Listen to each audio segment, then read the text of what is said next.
지지난주에는 우리가 기도와 응답의 방법에 대해서 방금 나눈 대로 그에 대해서 말씀을 나눴다면 이번 주는 만족함과 강함에 대해서 이제 말씀을 하고 계십니다. 그러니까 그리스도인이 어떻게 만족해야 되고 어떻게 강해질 수 있는가 이것에 대해서 말씀하시는데 그래서 전체 주제를 이렇게 잡았습니다. 만족하며 강해지는 삶을 살자라는 것을 주제로 각절 말씀 나누는 시간 가지도록 하겠습니다. 먼저 빌립보서 4장 10절 말씀 우리 함께 읽도록 하겠습니다. 그러나 내가 주를 크게 기뻐한 것은 너희가 나를 돌보려 하는 것이 이제 마침내 다시 활기를 띠었기 때문이니 너희가 또한 그것을 위해 염려하였으나 기회가 없었느니라 라고 말씀하세요. 이제 말씀이 길어서 좀 잘랐는데요. 너희가 나를 돌보려 한다는 것은 이제 무슨 소린가 하면 바울이 지금 아직까지 로마의 감옥에 갇혀 있는 상태잖아요. 그래서 새 집을 얻어서 물론 일반 민가에 있긴 하지만 행동이 자유롭진 않았습니다. 그러다 보니까 바울이 활동을 자유롭게 못하다 보니까 그 빌립보 성도들이 바울을 자꾸 이제 돌보려고 했던 거예요. 그래서 먼저 보내고 에바브로디도도 이제 그래서 보냈던 건데 빌립보 성도들이 헌금으로 특별히 이제 바울을 도우려고 하는 것에 대해서 이야기를 하고 있습니다. 그래서 이것을 빌립보서 이제 끝에까지 이제 계속 그 이야기를 해요. 이제 감사를 표하면서.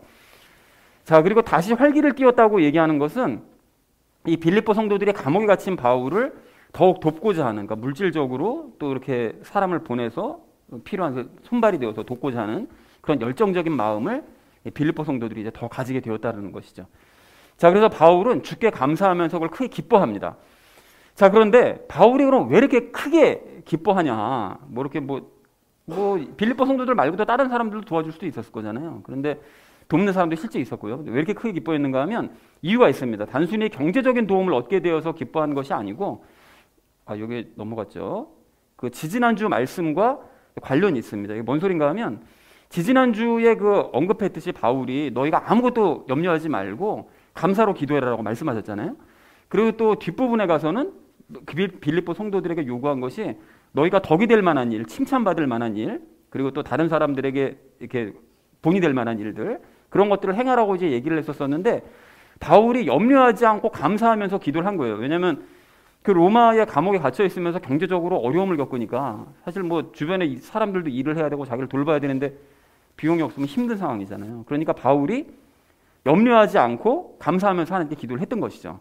그리고 빌립보 성도들은 바울을 본받아서 지지난주 말씀처럼 그 덕이 되고 칭찬받을 만한 일들을 행한 거예요. 바울을 섬기는 일로서 그 두 가지 일들을 자기 기도를 하고 그러니까 빌립보 성도들을 통해서 응답을 받는 이런 역사를 체험을 했기 때문에 크게 기뻐한 거죠, 바울이. 자, 그래서 그 결과가 바로 이제 방금 말씀드린 대로 이렇게 4절인데 그래서 다시 한번 말씀드리자면 바울은 기도 응답 때문에 자기가 물질적인 어려움 때문에 기도한 것에 대한 응답을 받아서 기뻐했던 것이었고 또 빌립보 성도들이 선을 실천한 것 때문에 바울을 돕고자 하는 그 선을 실천하는 것 때문에 이제 기뻐한 것입니다. 자기가 말한 대로 이제 되어진 거죠. 자, 그리고 또한 하나님께서 이제 장차 빌립보 성도들에게 그 모든 것들을 갚아주실 것, 19절에서 그걸 말씀하시는데 그것 때문에 바울이 이제 미리 기뻐하는 이런 여러 가지 이유들로 인해서 하나님께서 응답해 주신 것 때문에 기뻐했다. 단순히 돈 때문에 기뻐한 게 아니라라는 것이 이제 4절의 내용이 되겠습니다. 자, 그리고 4절 그 후반절 내용을 보시면 그것을 위해 염려했다고 되어 있는데요. 그 바울을 빌립보 성도들이 경제적으로 도울 수 없어서 염려를 했다는 거예요. 그동안 그럼 왜 도울 수 없었느냐? 기회가 없었거든요. 무슨 기회가 없었는가 하면 바울이 그동안 재판 때문에 몇 년 동안 감금 생활을 했잖아요. 예루살렘에서도 잡혀서 가이사랴로 가서 거기서도 2년 동안 있었고요. 그리고 또 계속해서 이동하는 그런 생활을 했었기 때문에 어느 곳 하나 정처 없이 막 돌아다니는 상태에서 또 감옥에 있으면 함부로 갈 수도 없었었고요. 그러다 보니까 빌립보 성도들이 돕고 싶어도 도울 수가 없었던 거죠. 그래서 빌립보 성도들은 바울을 돕고 싶어도 도울 수 없는 그런 상태였기 때문에 기회가 없었다고 말한 것입니다. 그런데 그럼에도 불구하고 어떻게든지 바울을 돕고자 했던 그 빌립보 성도들의 그 열정이요, 그 마음이요, 그게 너무 귀한 거죠. 그러니까 바울이 감사하면서 이 얘기를 하고 있습니다.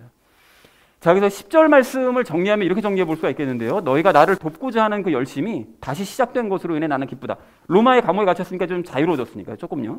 그러니까 이제 출입이 가능해졌으니까 열심히 이제 도우려고 다시 시작을 하는 거죠. 그래서 너희는 나를 돕지 못해 염려했지만 그동안 기회가 없었을 뿐이다 라고 말을 했다는 것이 10절의 내용이 되겠습니다. 자, 이어진 11절 말씀 우리 함께 읽도록 하겠습니다. 내가 궁핍함으로 말하지 아니하노라.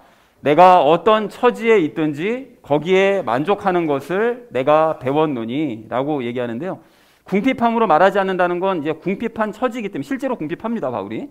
그렇지만 그래서 내가 이런 말 하는 게 아니다 라고 얘기를 하죠. 그리고 어떤 처지에 있든지 만족하는 걸 배웠다고 얘기하는 것은 돈 때문에 내가 기뻐하고 만족하는 것이 아니다. 이것을 분명하게 얘기를 하기 위해서 이와 같이 얘기를 하는 것입니다. 내가 너희가 뭐 돈을 보태줘가지고 그것 때문에 기뻐가지고 내 이런 얘기 하는 게 아니라 나는 정말 언제 어디서나 만족하는 법은 이미 배웠어. 그러니까 안 줘도 상관은 없지만 주는 것 때문에 너무 감사하긴 하다라고 지금 바울이 얘기를 하고 있는 것이죠.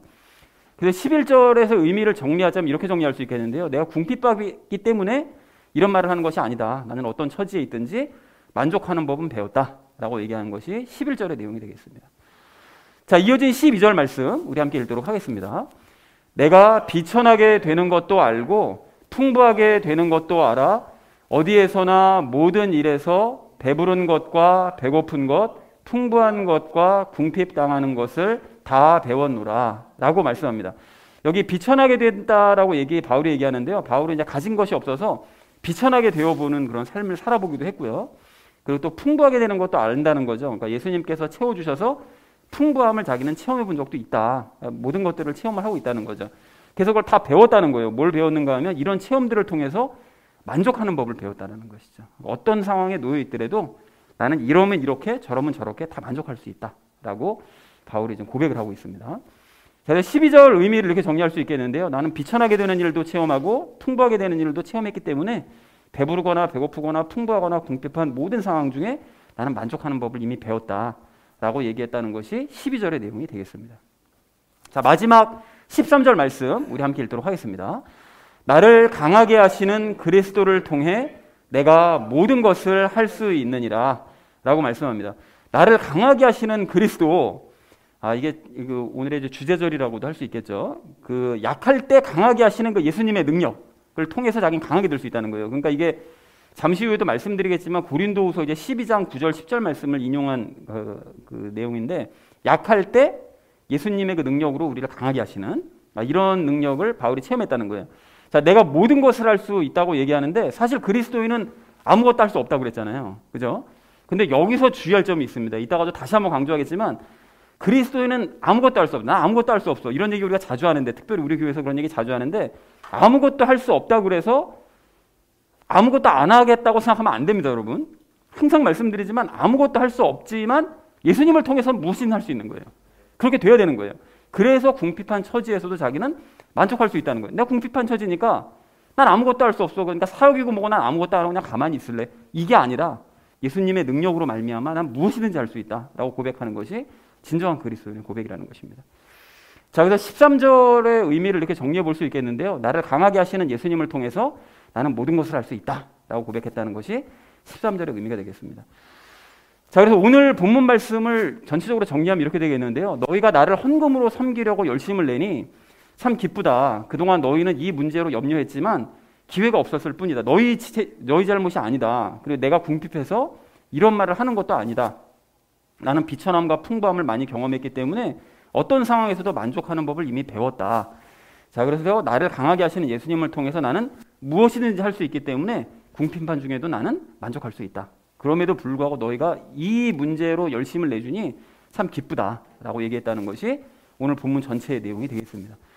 자, 그래서 여러분 오늘 이제 보셔서 아시겠지만 사실 바울이 빌립보 성도들에게 헌금에 대해서 오늘뿐만이 아니라 다음 주 19절까지 굉장히 길고 장황하게 언급을 해요. 헌금 문제에 대해서. 자, 그래서 우리가 마땅히 이제 헌금에 대해서 말씀하시니까 헌금에 대한 이야기를 나눠야는 되겠지만, 사실 오늘 본문을 보시면 바울이 잠깐 자신의 체험에 대해서 얘기를 하고 있단 말이죠. 그래서 언급을 하고 있기 때문에 오늘 우리는 이 부분에 대해서 좀 자세하게 나누는 시간을 가지려고 합니다. 그래서 우리가 적용 시간에 3가지를 나눌 건데, 첫 번째는 만족함에 대해서 우리 이야기 나눌 거고요. 두 번째는 체험으로 배우는 것에 대해서 이야기를 나눌 거고요. 마지막 3번째는 강해지는 것에 대해서 함께 이야기를 나누는 시간 가지도록 하겠습니다. 자, 그래서 오늘 결론을 이렇게 맺을 수 있겠는데요. 만족하며 강해지는 삶을 살자라는 것을 주제로 나머지 이야기나 삶에 적용시키면서 함께 말씀 나누도록 하겠습니다.